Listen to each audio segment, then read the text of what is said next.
करोड़ों आदमी देख रहे हैं, कोई एकला आदमी नहीं देख रहा। ठीक है, बात मानो, सुनो, मैं चाह रहा हूँ आप यो लेके हमारे साथ चलो। वो तो चलूंगा सर। देखो और ये देखो बीजेपी की जो नीति है ना, हमारे मैनिफेस्टो में, ये वाला मैनिफेस्टो में ठीक लिखते हैं, अपनी तरफ से रेजोल्यूशन पास करते हैं। आगे सरकार आपको पता है किस तरह के कार्य कर रही है, तो सरकार अब आगे से जब अप्रूवल नहीं देगी तो फिर अपने लेवल पे हम क्या कर सकते हैं। इसे भाई जोड़ के रखना, अपना भाईचारा बना के रखना। एक सर, जो 2024 में इलेक्शन है, वो किन किन मुद्दों को लेके आप उतरोगे मैदान में? देखिए, अनेकों ऐसे मुद्दे हैं। अब देश में किस तरह महंगाई से लोग त्रस्त हैं।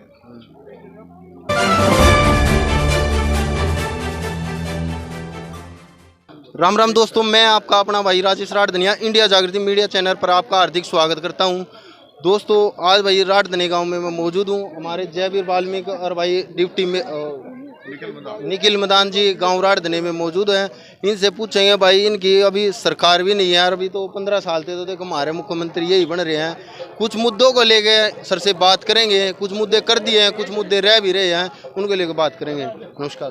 हाँ, नमस्ते सर, जो राहुल गांधी ने जोड़ी थी भारत जोड़ो यात्रा, और तो अब दूसरा नोटिस आया है हाथ जोड़ो, और तो सर उसको कैसे लेके चलोगे आगे? देखिए, भारत जोड़ो यात्रा जो कि हमारी कन्याकुमारी से लेकर श्रीनगर तक गई थी, और उसमें राहुल जी को जो समर्थन मिला है, लाखों करोड़ों हजारों आदमी साथ चलते थे, तो उससे राहुल जी ने महसूस किया कि लोग उनसे मिले। भारत जोड़ो यात्रा में गरीब भी मिला, उसमें मजदूर भी मिला, दलित भी मिला, वनवासी भी मिला।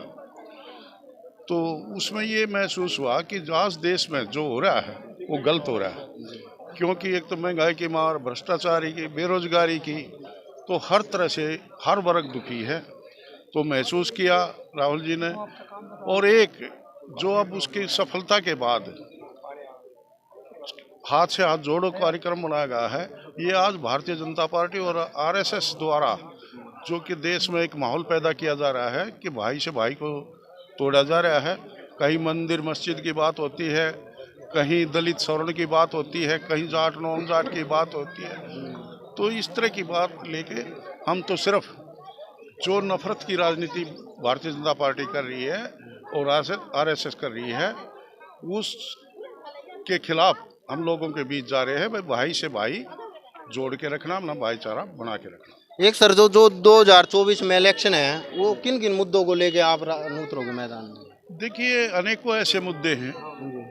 अब देश में किस तरह महंगाई से लोग त्रस्त हैं, किसान किस तरह मारा जाए। ये 2022 में दुगनी आय की बात करते थे, कहाँ गई वो चीज़ें?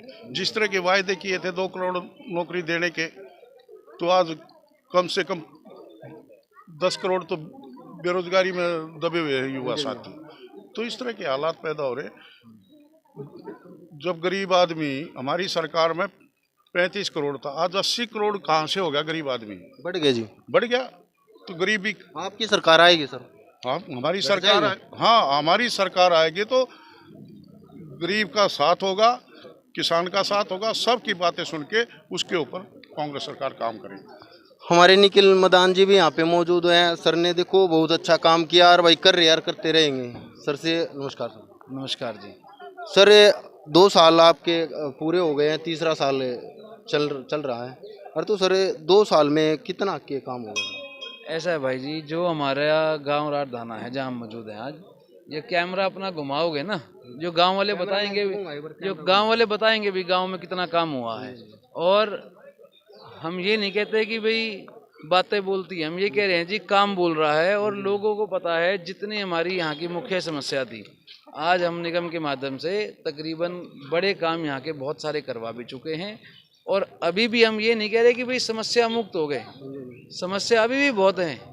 अभी भी हमारे पास जितनी ग्रांट है, जितने हम अपने काम कर सकते हैं उन पैसों से, उतने हम काम करने की कोशिश भी कर रहे हैं।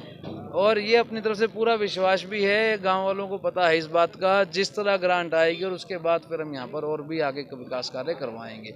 और साथ में कुछ चीज़ें ऐसी हैं जो हम निगम के माध्यम से नहीं कर सकते, तो उस चीज़ के लिए हम सरकार को चिट्ठी लिखते हैं, अपनी तरफ से रेजोल्यूशन पास करते हैं। आगे सरकार आपको पता है किस तरह के कार्य कर रही है, तो सरकार अब आगे से जब अप्रूवल नहीं देगी तो फिर अपने लेवल पे हम क्या कर सकते हैं। विधायक जी को मुद्दे हम देते हैं, विधानसभा में रखते हैं। ये हमारा कर्तव्य भी है और हम अपनी पूरा कोशिश से अपनी आवाज़ उठाने का काम भी करते हैं। भाई जो चीज़ विधानसभा में भेजनी है वो हमारे विधायक जी करते हैं, जो हमारे district level state city level पे होनी है वो हम करते हैं। उस चीज़ में हम देख रहे हैं, बिल्कुल ध्यान दे रहे हैं। और सर किन मुद्दों को लेके, जैसे राहुल गांधी का नोटिस नया जारी हुआ है, पर तो उसको कैसे सफल करोगे आप? देखो, हाथ से हाथ जोड़ो अभियान है इसका। राहुल गांधी जी का जो मेन मकसद है इसको चालू करवाने का, सबसे बड़ी बात, सबसे पहली बात कि भाई हर घर तक मैसेज जाना चाहिए कि बीजेपी के गलत काम, गलत नीतियाँ क्या हैं। वो हमारे पास एक उसका मैनिफेस्टो है, वो हम हर आदमी को देंगे। दूसरा मैनिफेस्टो ये है कि भाई किस तरीके कांग्रेस इसको बदलेगी। जो इन्होंने लोगों के बीपीएल कार्ड काट दिए, प्रॉपर्टी आईडी में हर एक आदमी को परेशान कर दिया पूरे हरियाणा। तीसरे दिन चक्कर जी कोर्टा में लगे रहे हैं, कोर्टों में चक्कर, 7A के माध्यम से रजिस्ट्रियां रोक दी गई।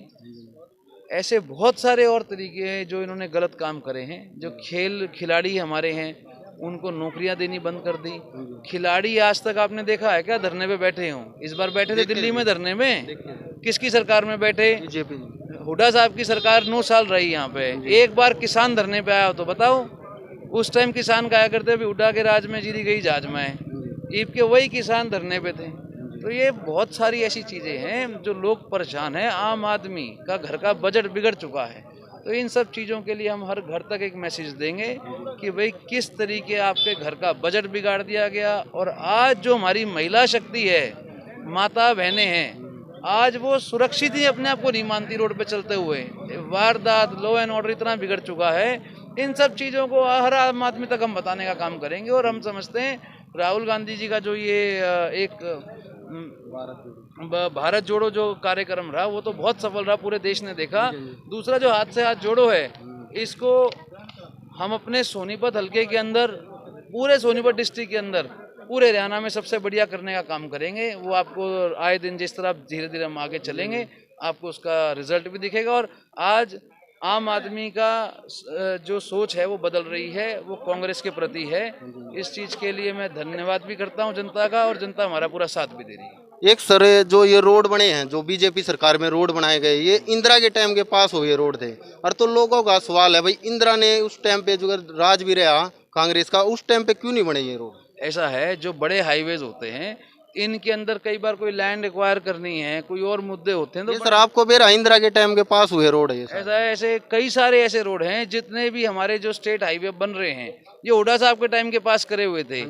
जो आज ये खरखोदा के अंदर जो हमारी इतना बड़ा इंडस्ट्रियल हब बन रहा है, हुड्डा साहब का दिया हुआ है। हुड्डा साहब इसकी नींव रख के गए थे। भाई रिबन काटना और उद्घाटन करना तो आसान है, पर जो इस प्लानिंग में करके गए थे वो प्लानिंग थोड़ी ना कर पा रहे हैं। ये 134 भी जो हमारा नया हाईवे निकला है वो हमारे दीपेंद्र सिंह जी का ड्रीम प्रोजेक्ट था। उन्होंने तो कैंसिल करा दिया। उन्होंने चिट्ठी दिखाई, मुख्यमंत्री की चिट्ठी दिखाई कि भाई ये मुख्यमंत्री जी ने कैंसिल करवाया और दीपेंद्र जी उसकी लड़ाई लड़के आए। तो ये हमारी सोच काम करने की है और पब्लिक को एक अच्छा हरियाणा देने की है, नंबर 1 हरियाणा दोबारा बनाने की है। ये इसकी सरकार की डालने की भी सारा कुछ रोड पे लाके छोड़ दो और उसके बाद पूछो मत, अपने दरवाजे बंद कर लो। ऐसा काम नहीं करना चाहिए। एक सर जो ये बीजेपी सरकार थी, इनका मतलब मेन जो उद्देश्य था वो रोजगार, बेरोजगार को रोजगार दिलाना मेरी था। बात सुनो भाई जी, जो मैनिफेस्टो है उनमें सारा कुछ लिख दिया। युवा जितने खड़े हैं किसी से पूछ के देख लो, सब बेरोजगार हैं। मैं हाथ से हाथ जोड़ो के लिए आगे बढ़ने के लिए अनुमति भी दो और आगे जाने दो। सारी नीति इसमें लिख रही है। देखो सर, आपको भी करोड़ों आदमी देख रहे हैं, कोई एक लाख आदमी नहीं देख रहा। ठीक है, मानो सुनो, मैं चाह रहा हूँ आप यो लेके हमारे साथ चलो। वो तो चलूंगा सर। देखो ये देखो बीजेपी की जो नीति है ना हमारे मैनिफेस्टो में, ये वाला मैनिफेस्टो में आप ये देखो एक एक चीज पूरे तरीके से लिख रही है। यो हमें एक बार आगे बांटने दो, लोगों को बताने दो। एक बार कैमरामैन से कहूंगा एक बार पूरी तरह पब्लिक भी बताएगी इस चीज को कि भाई इसमें क्या लिख रहा है और कितना परेशान कर रखा है। सर लास्ट में क्या संदेश देना चाहते हैं? लास्ट में ये संदेश देना चाहता हूँ कि भाई आज हम राठधाना गांव से इस कार्यक्रम को चालू किया है और पब्लिक जो ये मैनिफेस्टो है बीजेपी के गलत कार्य है और जो कांग्रेस की नीति है, जो हम काम करना चाहते हैं, इसको ध्यान से पढ़ें और डिफरेंस देखें। और जो 2014 से पहले हरियाणा नंबर 1 था हर चीज़ के अंदर, उस चीज़ को वापस बनाने के लिए, हरियाणा को नंबर 1 बनाने के लिए हमारे साथ चलें, हमें अपना आशीर्वाद दें ताकि हम अपना उस तरीके से नीति पे काम कर सके और हरियाणा को दोबारा नंबर 1 बना सके। धन्यवाद। सर ने अच्छे अच्छे सवाल बताए भाई, कुछ कठिन सवाल भी थे, कुछ मुश्किल भी थे। और भाई जैसे ये यात्रा चलती रहेगी आपको साथ साथ अपडेट देते रहेंगे। चैनल को लाइक और सब्सक्राइब करें और भाई इस खबरों से जुड़ने के लिए चैनल को देखते रहे। अभी के लिए इतना ही। वंदे मातरम।